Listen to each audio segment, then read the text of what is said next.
கன்னிராசி பொறுத்தளவில் அறிவு சம்பந்தமான அறிவு, புத்தி, ஞானம். கன்னியா ராசிக்கு பொறுத்தளவில் இந்த ஆண்டின் கிரக நிலைகள் எப்படி?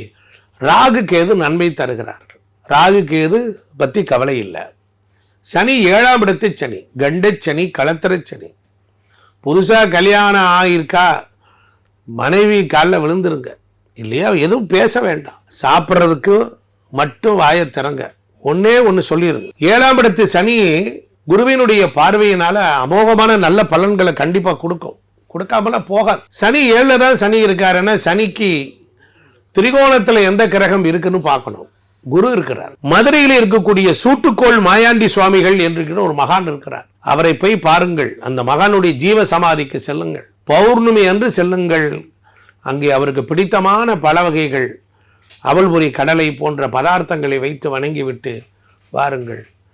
வந்த வினையை அகற்றி மகா பாக்கியங்கள் எல்லாம் கொடுப்பார். சோழவந்தானில் இருக்கக்கூடிய மாரியம்மன், அந்த மாரியம்மன் உங்களுக்கு இந்த கிரக காம்பினேஷனுக்கு அந்த அம்மா காப்பாற்றி விட்டுருவா. 3ஆம் இடத்துக்குரியவர் நாளில் இருப்பதும், குருவின் அந்த நாளுக்குரியவருடைய பார்வை பெறுவதும், சனி பகவானுடைய பார்வை பெறுவதும் உங்க இளைய சகோதரர்கள் வகைகளில், நண்பர்கள் வகைகளில், அவர்கள் குடும்பங்களில் ஏதாவது ஒரு சிரமங்கள் வரும்.